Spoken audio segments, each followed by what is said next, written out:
I didn't call the cops when my neighbor stole 8 feet of my land. I called the one group of people who could make him tear his house down. My name is Julian Cross. I'm 48, an environmental compliance auditor with 22 years of mud on my boots and statutes in my veins. Setbacks, delineations for 04401 permits, riparian buffers. If it touches water or wetlands in Northern California, I probably helped somebody build around it without wrecking the place. I bought 3 wooded acres outside a town called Millhaven because of a ribbon of water at the back, Seraphim Creek, cool and quick over cobble, shaded by alder and bay. Steelhead still ghosted through here some winters. Salamanders under the leaf litter. Red-legged frogs if you knew when to listen. I didn't buy the land to keep people out. I bought it to keep a promise to the water. Across the fence, at least, where the fence used to be, Brock Langford grinned at me like a man who'd never heard the word setback. He was my age in years and 20 in demeanor, venture cap hair, yacht club sunglasses, gym-earned shoulders, and $7. Vermilion glass monument to himself perched where the Henley Dairy once sprawled. He'd bought the old farm the year after old Mrs. Duarte died and her son couldn't keep up the taxes. He raised the farmhouse without a whisper to the land and poured a dream out of architects' renderings, 6 bedrooms, a cantilevered pavilion wing, jutting toward the creek like a finger, a negative-edge pool that pretended it was another part of the stream, and an outdoor kitchen larger than the duplex I rented in my 20s. And now, over a weekend while I drove my daughter to a job interview in Sacramento, he'd installed a brand new cedar fence with steel posts, laser straight, running a crisp line 8 feet into my property and a dangerous bite into the creek's protected buffer. "What are you going to do about it?" Brock asked, tapping one of the posts with his knuckle. The metal rang like a dull bell. "Send me a sternly worded email? You guys love those." "You guys?" I asked. "Regulators. Consultants. Environmental hall monitors. All the same.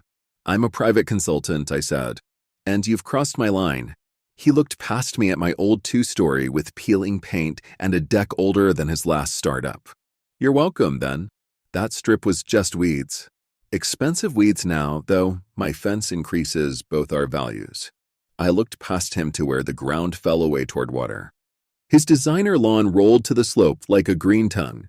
Past the thin line of willow and sedge, Seraphim Creek flashed in the sun too close to Brock's pool apron. Too close to his outdoor kitchen.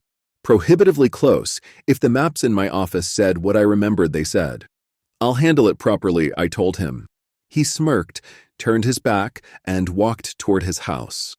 Through a panel of glass the size of a billboard, I saw his wife, Sloane, in an open-plan kitchen as white as a surgeon's tray, waving like she thought this was neighborhood chit-chat.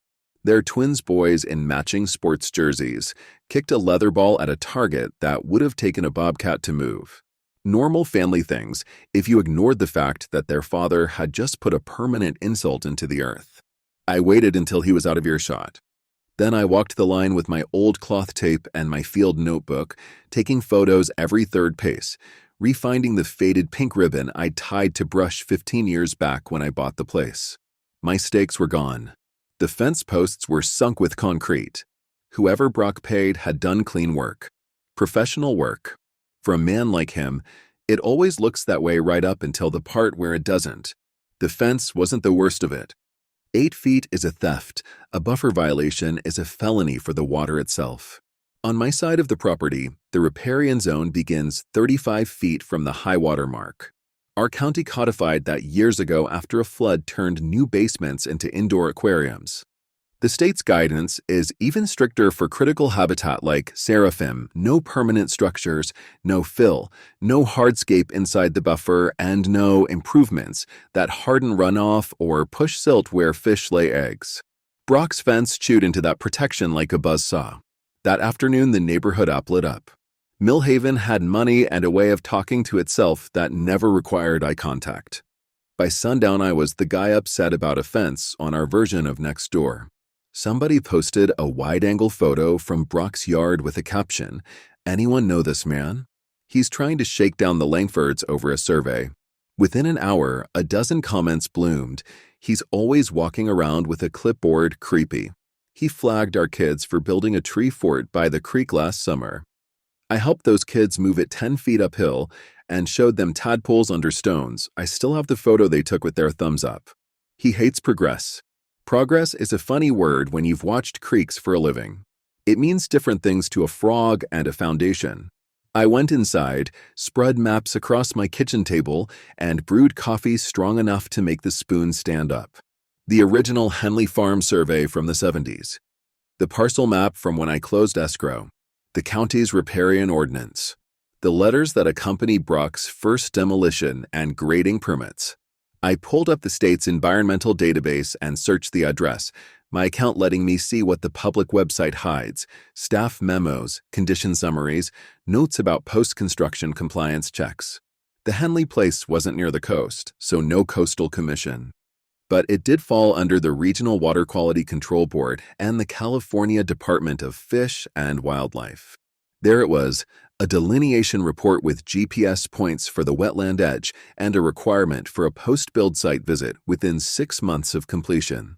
Brock's final inspection date, pool, pavilion wing, everything, was 14 months ago.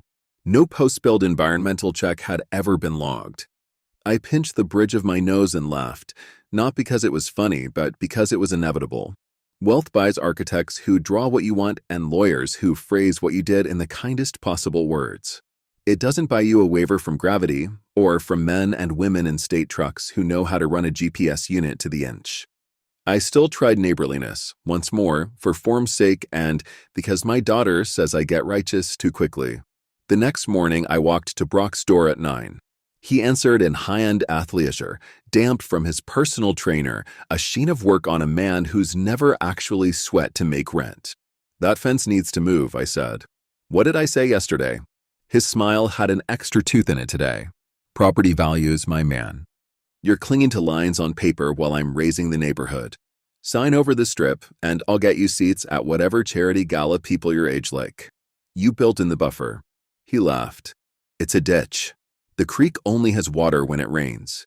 If it's a ditch, why did your builder file a riparian plan?" He blinked, then shrugged. "My team handles that. I pay people to deal with nonsense so I can build cool things. That's the point." "The point," I said, "is that you're not above the water or the law." He stepped closer. The friendly rich tone sharpened. "The point is I have 3 lawyers on retainer who will use my paperwork to make your life slow and expensive if you keep yapping. You want to trade letters? I have nice letterhead." That afternoon, the certified letter arrived, right on schedule, rattling off words everyone in my field can recite in their sleep: cease and desist, harassment, civil action, bad faith. For a man who called my work nonsense, he moved very fast to weaponize procedure. He moved fast with the neighbors, too. By evening, he'd phoned half the cul-de-sac. At 7, I got a text from Mrs. Leong down the hill. "Julian, if you need to borrow our mower still, it's fine, but maybe keep distance from the Langford kids, please?" I stared at the screen and felt anger and caricature wrestling inside me. This is how men like Brock win, by casting you as the problem while they move the lines under your feet. The one person I wanted to call, my daughter, May, called me first. "Dad, am I going to read a terrible post about you?" "I haven't posted anything," I said. "Not you. Him. Or everyone. You know what I mean." "I know what I'm doing," I said, and I meant it in every sense. "I'm going to handle it properly. Promise me you won't do the 'I'll burn it down to prove a point' thing." "I promise," I said. "I'm going to let the right people tell him what I've been trying to." That night, I built a dossier. Photos with metadata showing the fence posts in my GPS pinpoints. A walkthrough video of the slope and the creek, my voice calling out distances.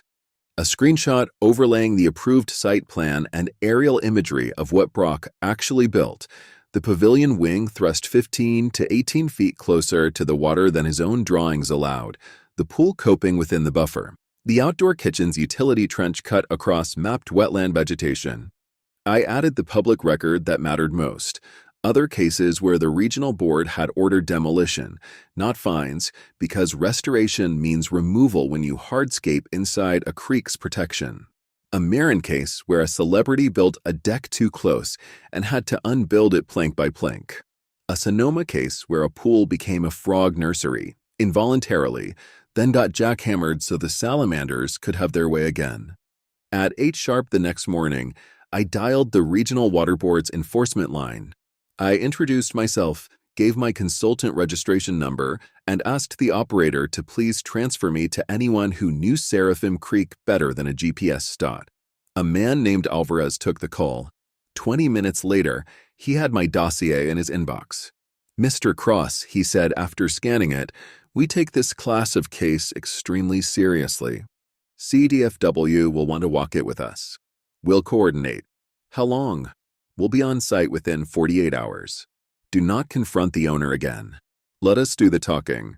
"I wasn't planning to talk," I said. He chuckled in that we both know voice that field people develop. Good. Word of the upcoming inspection traveled faster than water on granite. I hadn't told a soul, but the morning after my call, Brock appeared on my porch with a very expensive bottle of Cabernet and a very reasonable expression, like we were just two boys settling the check at a steakhouse. "Julian," he said, lingering at the threshold like he hoped the camera on my doorbell would catch how friendly he looked. "I think we got off on the wrong foot." "You built on the wrong footprint," I said. He lifted the bottle. "Let me make this right. What's the number for 8 feet of your property?" "Fair market value, plus a premium for the inconvenience." "The number is 0. Everything has a number." "Not everything. These posts cost me more than your pickup," he said, flicking a glance at the faded Tacoma in my driveway. "Don't be stubborn. Turn a strip of weeds into a trip to Maui. Both of us win." "You don't want to see the number someone else is about to put on your yard," I said, and I closed the door before my face could say more. They came the next morning in a state truck that looked like every state truck I've ever known, white, dusty, antennae quivering, clipboard wedged on the dashboard. With Alvarez came a woman from Fish and Wildlife named Reyes who wore gaiters and a hat she'd broken in by doing the work. Brock, summoned by his house manager, stepped out from his glass square with an eager, wounded smile. "This will only take a minute," he said, extending a hand he probably expected them to shake. Reyes looked at the hand, then at the slope, then at the pool. "We'll need access to the creek bank," she said. "What's this about?" he asked. "Verification," Alvarez said, "of your residence's relationship to jurisdictional waters." Brock's lawyer's number appeared on his screen within 2 minutes of the badges coming out. It didn't help him. For hours later, they GPS walked the buffer line, photographed the pavilion wing and the pool patio, documented the fence cutting the wetland vegetation, and measured from high water marks to coping stones with a string and a spring scale like it was 1958, because sometimes the old tools are the truest. They rang my bell and asked to see my old survey stakes. I showed them where the tags used to be and the logs with my notes, and I watched Reyes punch coordinates into her unit and nod. "This fence is inside the riparian protection zone," she said, more to the record than to me. "And the structure footprint as built is not consistent with the approved plan." Brock got his letter by courier that afternoon. I watched through my window as he opened it and sat down hard on his front steps with the paper trembling between his fingers. The letter was a notice of violation and a notice of pending administrative civil liability. It was also a promise. I've written enough of them on behalf of clients to know what the words mean when you're on the wrong side. He came to me around 5, no why now, no smile, only a tightness around the eyes like a boy who's just realized detention is going to be a lot longer than a period. "Julian," he said, "did you do this?" "I reported an illegal fence crossing into a protected buffer," I said. "The rest is between you and the state of California. They're saying I might have to remove parts of the house." I said nothing. "Do you understand what that means?" "Yes," I said, because I've stood next to backhoes that set right what money broke, and I've signed restoration contracts where a grown man cried about a pergola his wife loved while we marked its posts with orange paint. "I understand exactly." He lawyered up in triplicate. He appealed the notice. He hired a retired county planner to say the line could be interpreted another way if you squinted from his rooftop. He filed a police report alleging harassment because I'd pointed my iPhone at his fence for longer than felt neighborly. An officer called me with a weary tone and a request. "Mr. Cross, can you please avoid direct contact?" I said I would. I also bought a trail camera and aimed it at my side of the creek because I've seen men take things out of streams when they're angry enough not to care about the law. The state did not care about his lawyer's adjectives. They showed the county the GPS data and the plan set and the time-stamped drone photos they'd taken during construction when Brock's contractor posted them to his feed with #DreHome and #LiveLarger. Reyes wrote in her report that the violation was not incidental, not de minimis, and not fixable with mitigation alone. The residence was sited closer to jurisdictional waters than permitted, the letter said, and the hardscape structures constructed within the riparian buffer continued to alter hydrology and habitat. The house had become a fact the creek had to live with. The creek gets a vote, too. He didn't lose the whole thing. Life isn't a parable with clean lines. The main box of the house had its footings outside the jurisdiction line by inches, an architect's accidental mercy. But the pavilion wing, the glorious cantilever bragging at his dinner guests, sat 12 to 18 feet inside the buffer's strict no-go zone. The pool apron, with its special coping that looked like river rock and acted like a dam, was 11 feet from the high-water mark. The outdoor kitchen slab, sink, grill, pizza oven, gas lines cut a straight scar where cattail used to wave. The state wrote an order. The order was simple. Remove the pavilion wing. Remove the pool apron and any hardscape inside 35 feet. Remove the outdoor kitchen slab and utilities. Remove the illegal fence. Restore the slope to pre-construction contours. Replanned with a native pallet approved by CDFW. Monitor for 3 growing seasons. Submit annual reports. Pay an administrative liability of $18,000 per day of violation calculated from the date of final inspection to the date of full restoration. Brock's lawyers tried to make remove mean decorate with a nice trellis and call it habitat. Reyes put photos of a bulldozer politely setting down a rich man's pergola into her letter, captioned with the phrase we keep for such moments. Removal means removal. Word got out the way it always does when wealth meets consequence. Our regional paper ran a headline above a photo of men in hard hats cutting his dream to pieces. Tech exec ordered TO demolish illegal wetland encroachments. The neighborhood app that once called me the clipboard creep spun like a weather vane in a gust. We should all be grateful for conservation, wrote one person who'd accused me of hating tree forts. I always knew something was off with that cantilever, wrote a man who'd taken selfies on it last month. Dorothy Leong brought cookies and put them on my porch with a note. You were right and I was unfair. I'm sorry. Demolition Day drew a crowd. The men who did the work were careful, not cruel. They cut the pavilion away like a surgeon removes a tumor from a body that wants to heal.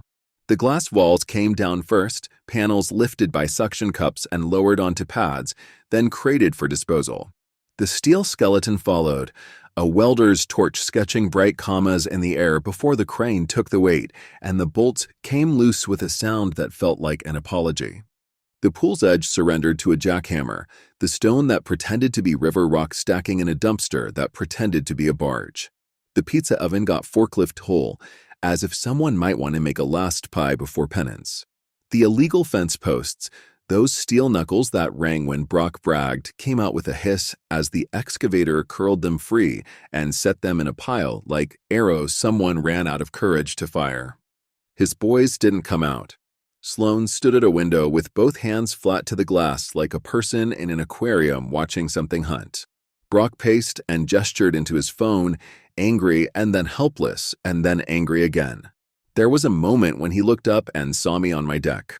He held my gaze for 3 beats, his face a mask of accusation, as if it's personal to tell a river it gets the last word.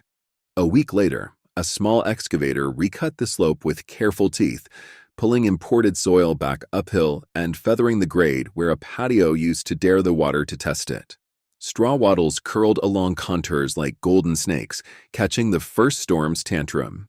Reyes and her crew pushed willow stakes into damp earth like knitting needles. CDFW's plant list became a shopping list. Soon there were flats of juncus and sedge, creek dogwood and twinberry, mule fat and monkey flower. Volunteers from a local school came to plant and got mud on their knees and joy around their mouths.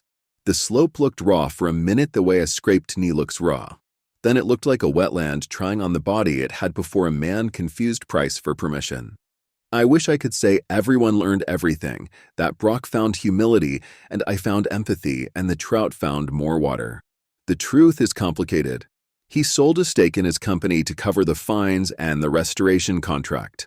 He put the house on the market, but had to list it as modified to meet environmental requirements, a phrase that does not pair well with infinity pools. A buyer offered less than he owed. He moved his family to a rental on a hill that never knew alder shade. Sometimes I see his SUV at drop-off at the elementary school when I drive past to the creek. He doesn't wave. I don't either. Our civility feels like another hardscape the water had to move around. I learned a quieter lesson than revenge. Patience is not weakness. The first time I testified in an enforcement case, I was 26 and furious. A contractor had backfilled a slough in the name of a view lot, and I stood in a boardroom and spat words at men with cufflinks. The chair thanked me and ruled against us because the attorney on my side forgot a notice requirement that would have taken a minute to do right. The slough died.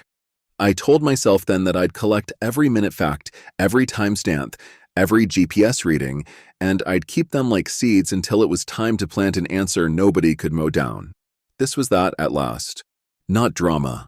Documentation. Not a feud. A file. On the last day of the planting, I carried a bucket of willow cuttings down to the slope and pushed them into the earth with the heel of my hand and the weight of my shoulder. Reyes stood nearby in mud to her ankles, hair braided tight, a clipboard hugged to her chest like a child. "You know he'll hate you forever," she said. Maybe, I said.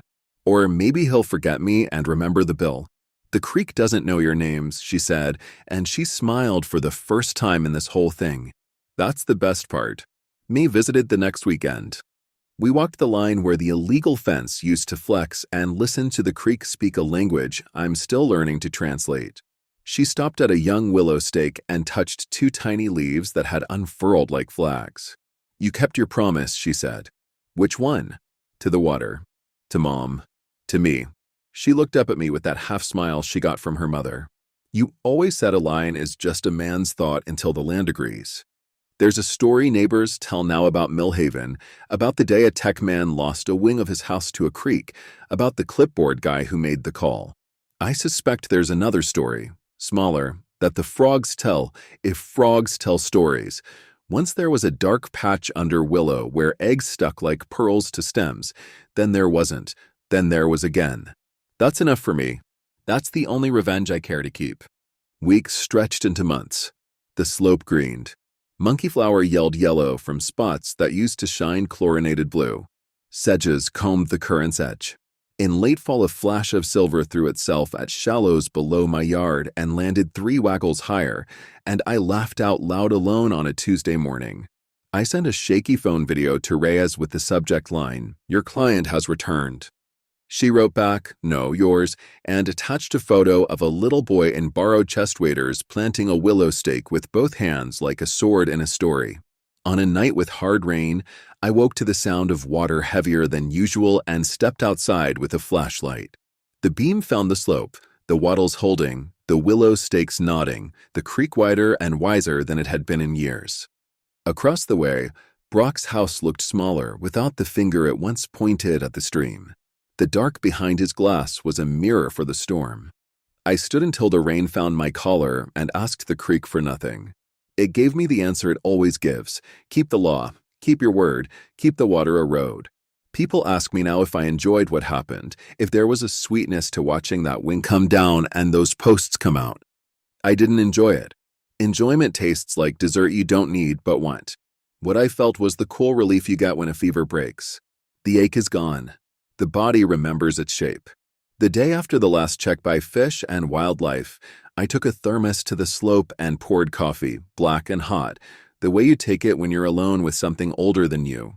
A kingfisher hammered past low and loud, every ounce of him committed to the straight line of his flight. I raised the thermos to the air, to the volunteers, to Reyes and Alvarez, even to the crew that cut the pavilion down without gloating. I lifted it, finally, to the 8 feet that started everything, the 8 feet that were mine, and then not, and then mine again, but mostly the creek's. The fence is gone.